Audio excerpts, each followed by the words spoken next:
Canadian Prepper here, back again with your daily installment of the Prepper News, where we try to condense and summarize all of the unfortunate events of the day into a nice 30-minute little package for you to consume. So put this on in the background where you're organizing your preps and oiling your guns. Would strongly encourage you to do so, because the way things are going, not looking too good. Now let's just quickly summarize the headlines, and then we're going to go and do a deeper dive into all these things, because I have about 50 different bullet points that we need to go over. Now, one of the main things that is transpiring that is of concern right now is that there's mass evacuations underway from several cities across Ukraine, and the energy boss there in Ukraine is advising anybody with the means to do so to get out of the country. Now, of course, those statements were somewhat walked back by the actual energy commission there, but the CEO of Ukraine's largest private energy firm has basically advised people to get the hell out of Dodge while you can, because the shizzy's about to hit the fizzy. We also have Michael Burry issuing a warning that he is incredibly short on the markets right now. He predicts that the S&P 500 is going to drop, get this, another 50%. 50%. We have central banks buying gold in light of the recent FTX crypto crash. Okay, we have silver that's hitting all-time demands. We have so many things going on into Russia. I can't really condense it all into the quick 1-minute summary. So let's just dive right into it. Now let's start on the money front, and we're going to dive into the World War III stuff in just a minute.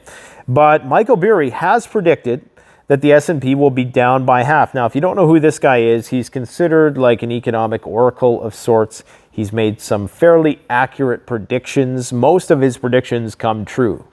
And one of his biggest predictions was the housing crash in 2007, 2008, in which nobody else really was saying a lot, but he was incredibly vocal at the time, and lo and behold, that came true. We have him predicting that in spite of the fact that he has been buying some stocks, he's hedging that by shorting a lot of stocks, predicting that unfortunately the Fed is not going to be able to get a hold of things and that the selling is going to continue. Is he factoring in global events, though? That's the thing. There's a lot of black swan events that could happen any moment that could take Burry's predictions and basically make them far, far worse. And that's what some people are actually predicting when we talk about the World War III stuff. I'll give you some more insight about that. But central banks are buying gold. Turkey, followed by Uzbekistan and India. Central banks haven't bought as much gold as they have in 2022 since 1967. And we don't even know what the United States and several other countries are buying, because they don't disclose it.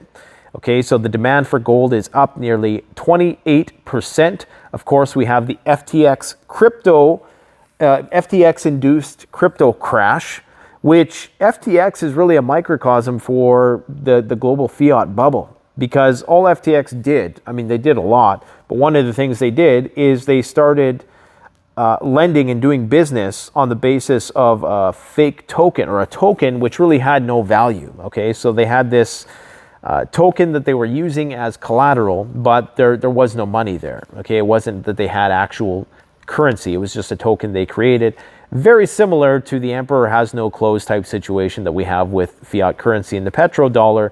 And a lot of people will come to realize that once countries do start to migrate to the gold-backed BRICS currency and the dollars start coming back to be cashed out, that the emperor doesn't have any clothes and the US dollar value is going to decline markedly. And that's when the crisis is going to really start. We have a silver shortage, or a deficit, I should say. According to the Silver Institute in the US, it's a US-based monitoring agency. There's been an increased demand for industrial applications and consumer products to the tune of a new all-time high in 2022 of 1.2 billion ounces, which is a deficit of 194 million ounces mined. In spite of this, the price of silver has still been down, which I would mostly attribute to rises in the price of the valuation of the US dollar. We've talked about how the price of precious metals really doesn't matter all too much, because it's usually all about what is the currency that you're measuring it in. US dollar goes up, the price of gold goes down. US dollar goes down, which it kind of is slowly doing now, the price of gold goes up. But the price of gold is up largely because of this whole FTX stuff and people cashing out of crypto and running into gold. Everybody's running into gold, including Russia and the Chinese. As well, the silver craze is in part fueled by a lot of electronics that are going to be used in the green revolution, like solar panels, lithium batteries, things of that nature, do require a lot of silver for their circuits and their components, meaning that the price of silver is always going to have value as not just a store of value,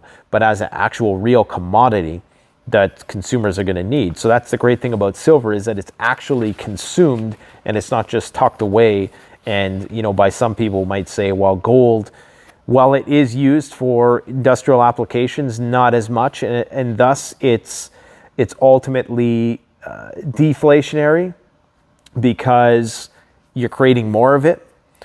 However, let's not go there, because then we're going to get into a big talk about the philosophy of economics and how, okay, well, more value is created by human innovation. Therefore, you do need somewhat of an increasing stockpile of gold. This has been my argument against Bitcoin, is that there's only a certain amount of Bitcoins ever mined.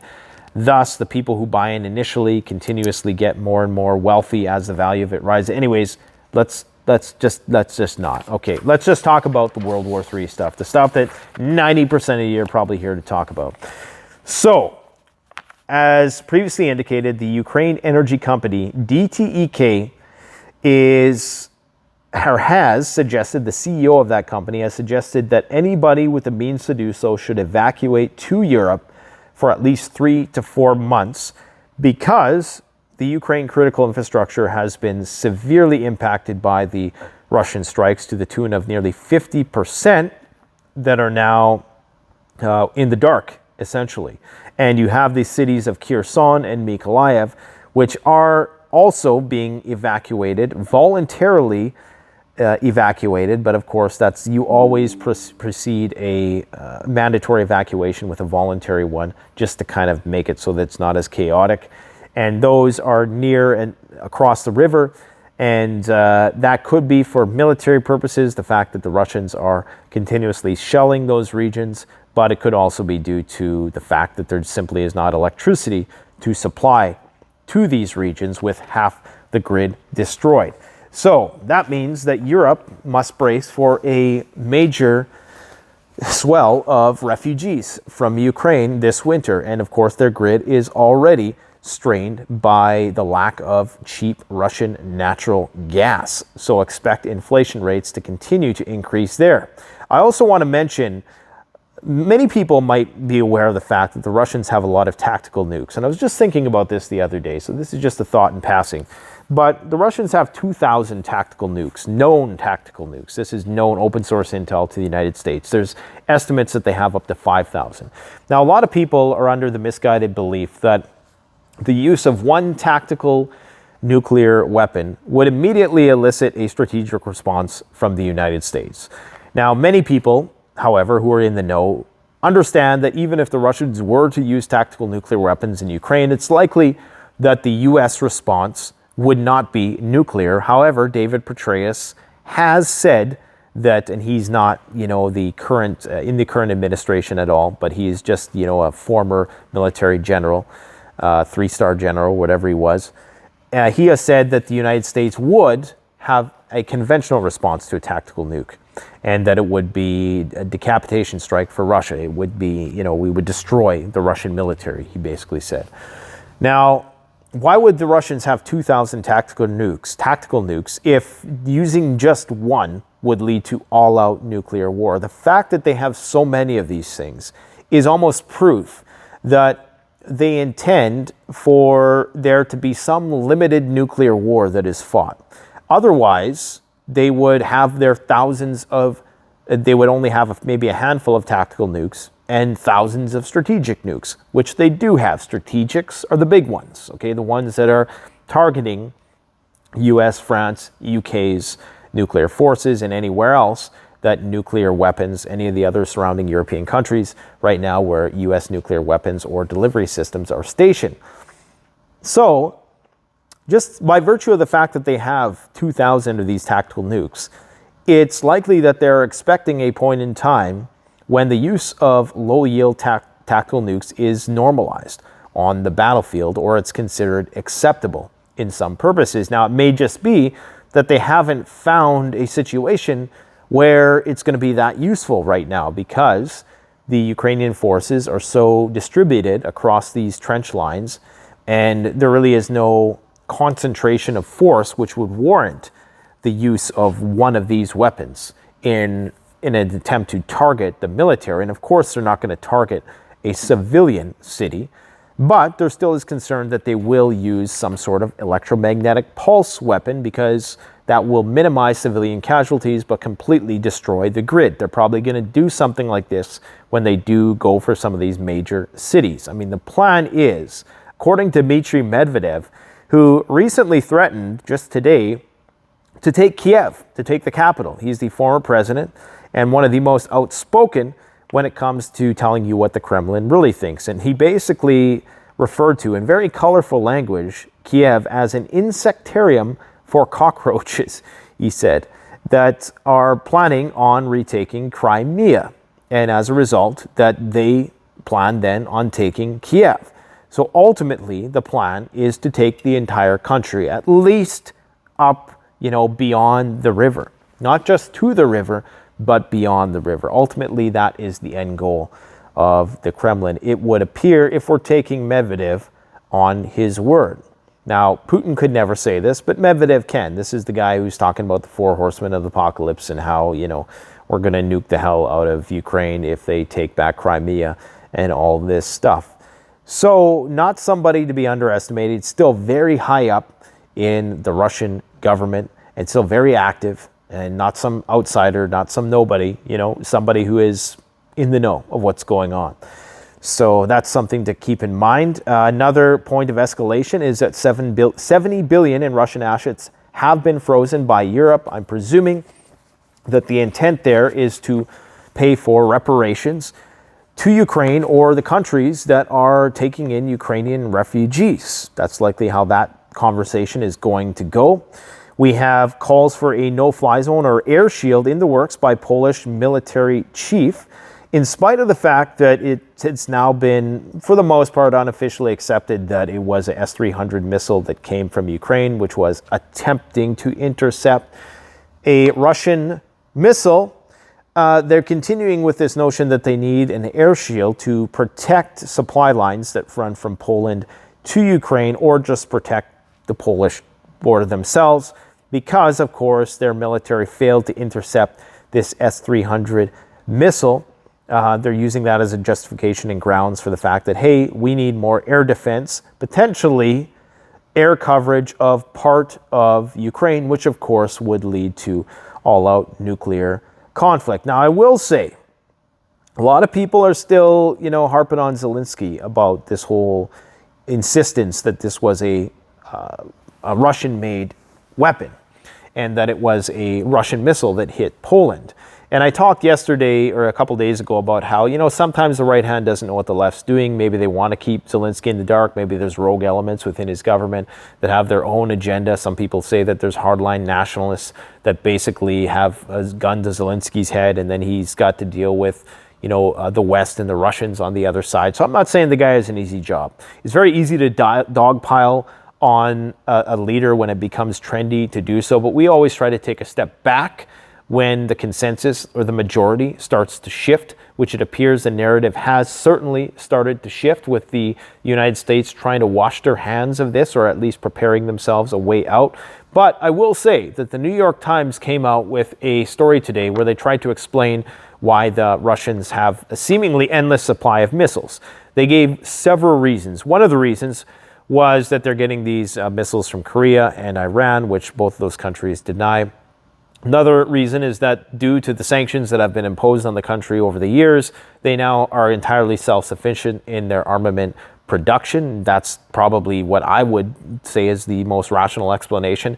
But they also say that they're going to be using, or that they are using, their surface-to-air missiles, of which they have tens of thousands of these things.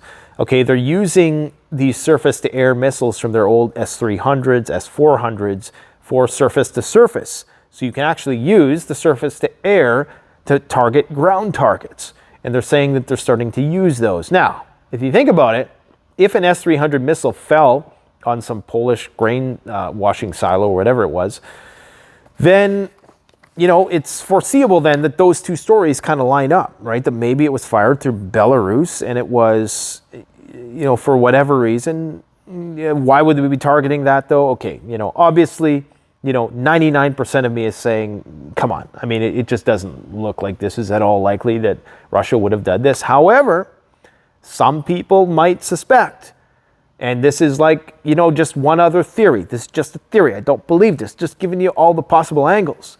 Is that maybe Russia was trying to send Poland a message, right? That, hey, we can hit your country from Belarus or whatever. Now, you think, though, that if that was the case, that Poland would be milking that and using that as justification. So I don't really think that's it. But that's what some people are saying, that it's in response to the fact that there's so many Polish mercenaries right now fighting in Ukrainian uniforms, that the Russians wanted to send the Poles a message that, hey, if you don't stop doing this, you're next. But I think the most likely explanation is probably Ukrainian air defense gone awry. Maybe, as some people are saying, it was the Belarusians trying to target the interconnect for the grid between the Poles and the Ukrainians. I don't know. There's countless explanations that I'm not going to be able to cram into this video. But regardless, the situation's escalating. That's all you need to know. And they're talking about getting an air shield in the works. And what I probably should have said first is that the European Parliament is tabling a bill to designate Russia as a state sponsor of terrorism. This is huge, very huge. You recall that the reason why the United States has been reluctant to do this and has rejected all congressional calls in order to do this is because it might lead to the complete breakdown. Not that it might, it will lead to the complete breakdown of communications between the Russian and American nuclear back channels, which would put us immediately at DEFCON 2, like immediately. So this is why they've rejected it. However, all of the Baltic states, including Lithuania, Latvia, Estonia, have already declared Russia a state sponsor of terrorism. So you know that they're already on Russia's hit list. They're fair game from Kaliningrad. And the European People's Party has drafted a resolution calling for this terrorist designation, which of course would likely increase sanction activity. I'm not sure what else they can possibly do to sanction, but it would essentially put Europe on a war footing against Russia and make the invocation of Article 4 all the more likely, which of course is a precursor to Article 5. So that is probably one of the biggest stories of the day. If they actually do proceed with designating Russia as a state sponsor of terrorism, and they're even coming out now, apparently this Swedish study that was conducted is still trying to pin the Nord Stream attacks on the Russians, even though they haven't allowed the Russians at all into the circle of this investigation. So we're just one black swan event away from the shit hitting the fan. And speaking of black swan events, apparently the Ukraine defense minister, get a load of this, claims that they can take back Crimea before the year's end if there is a black swan event. Recall, if they take back Crimea, nukes are flying. And I mean, okay, I might be wrong about this, and I might be eating my words when they take back Crimea, but I cannot foresee a scenario where the Russians permit Crimea from jumping back into Ukrainian hands without the use of several tactical nuclear warheads. I just cannot see it happening. So that's why I think that this is just all doomed to failure. Anyways, this guy has said that Vladimir Putin might disappear. And if that happens, Russia might become disillusioned with the war. So he's talking about some black swan event happening. I'm not saying that he's making threats, but maybe he was referring to Putin's health or something of the sort happening. But you know, I mean, they're basically, when you say things like that, you know that Putin is never going to negotiate. Now, there have been suggestions by the Ukrainians that Russia has proposed a short-term truce that they have rejected. So the Ukrainians are saying, yeah, the Russians came to us and they said, hey, can we have a short-term truce? The Ukrainians rejected this because they think that it's just the Russians trying to buy time.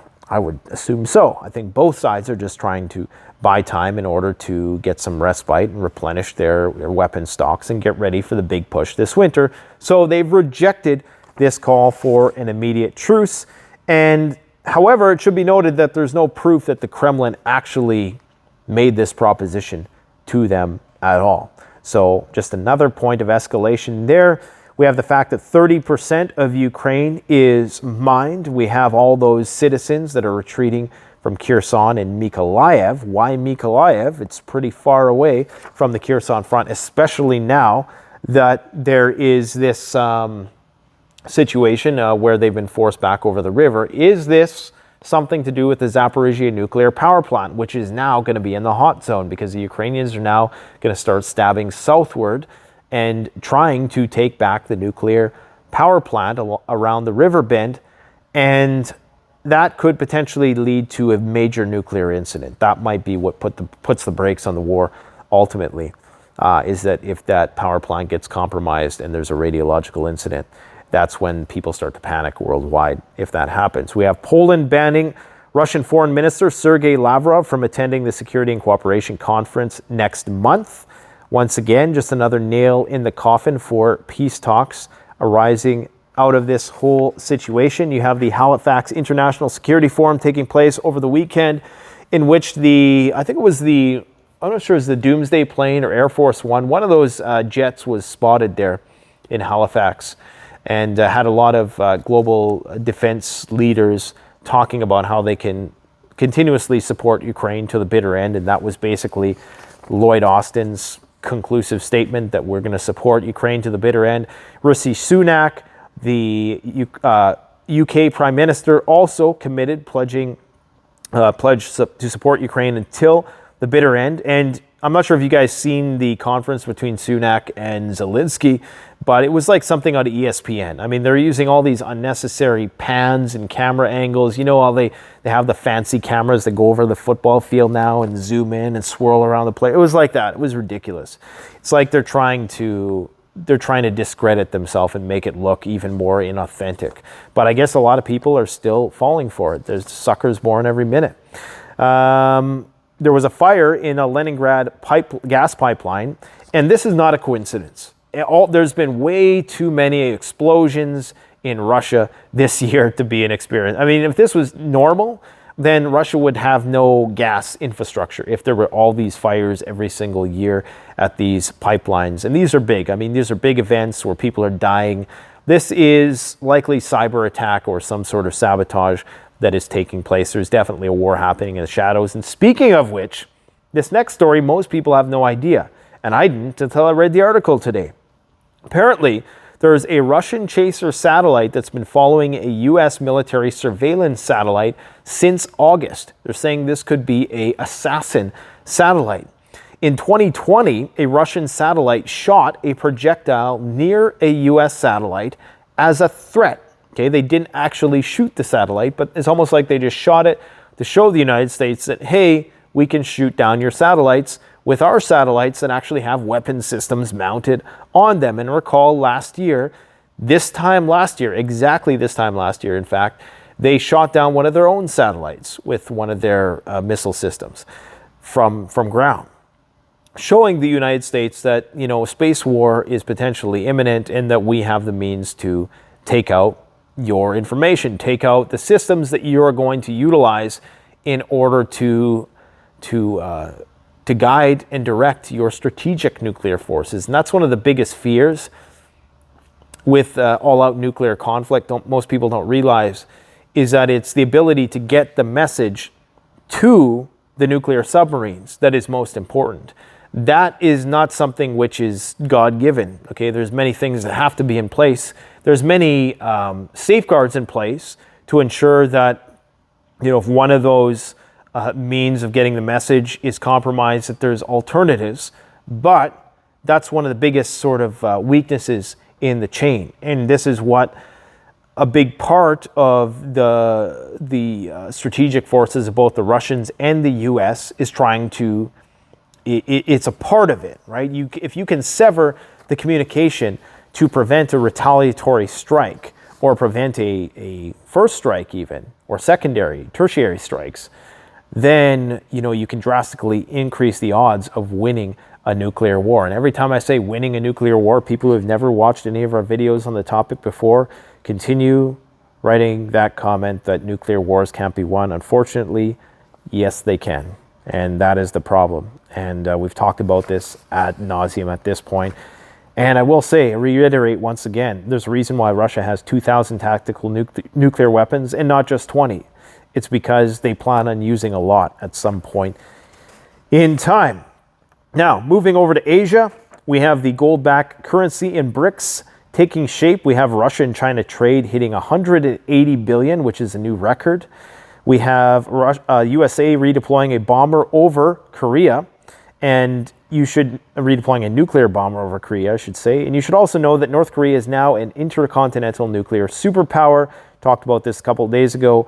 They now have tested their Hwasong-17, which is an ICBM that can travel 10,000 miles, close enough to the United States, too close for comfort, and at 17,000 kilometers an hour. Now, there might be the opportunity to intercept this, but as I've heard NASA engineers tell me, it's like trying to hit a bullet with a bullet to try to take out an ICBM. And while there might be some success, that's not necessarily guaranteed. So North Korea is now has the ability to target Washington. Okay? And they've warned of an all-out nuclear response in response to the war games that are going on there right now. This is what Kim Jong-un said. He said, "We solemnly declare that if enemies continue to pose threats to our country, and our party and government will resolutely react to nukes and nuclear weapons and to total confrontation with an all-out confrontation." Now, things that you need to realize with respect to whether or not Kim Jong-un is dumb enough to pull the trigger is that this is an authoritarian regime that is surrounded by yes men. If there ever was a country that I am confident is as authoritarian as it gets, and that it's not just some Western propaganda campaign, it's North Korea. And maybe there's some truth to the fact that the North Koreans are just trying to defend themselves against American hegemony, sure. But the fact of the matter is, if anybody would potentially do it, it would be that guy. In the United States, you have perhaps a few more checks and balances in terms of the administration of the strategic forces, in that while Biden is the ultimate say yay or nay on whether or not the nukes get fired, he still has a Joint Chiefs of Staff. He still has many people along the chain of command that might potentially interfere. Okay, and even though, not saying that the people pushing the buttons, all those people are psychologically vetted to ensure that if they get the order to turn the key and send the nuclear weapons, they will do it.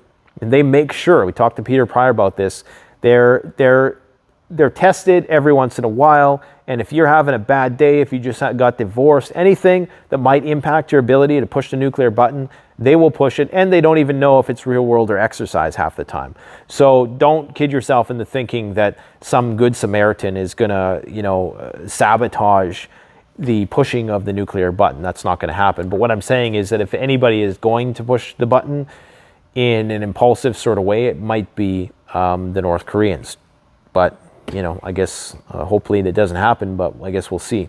The United Nations Security Council is going to meet Monday to discuss a response to all of this saber rattling. Now, got to get going. I want to say, with respect to the video that we did last, the funny video with Normalcy Norman getting stuck outside in the winter after a nuclear incident, and it was all just, obviously just a joke. A lot of people took it literally. There's many things we didn't talk about in that video. Go and watch our extensive series of winter preparedness and survival videos. We cover all those things, including, yes, absolutely, if you're using any sort of fuel source indoors to provide heat, be it propane, isobutane, kerosene, you should absolutely have a carbon monoxide monitor and keep a window cracked. I always presume these things are evident, but I have to reiterate because not everybody knows these things. But it's all written on the manufacturer's instructions as well, that you should have some sort of ventilation and ways to deal with the condensation and all the rest. But yeah, go check out those videos, guys. And I encourage you to As we've always said throughout the year, try to diversify food, precious metals, bullets, ammo. Stuff that isn't going to lose its value is where I'm putting my money right now. Let me know what you're doing in the comment section below. Thanks for watching. Canadian Prepper out.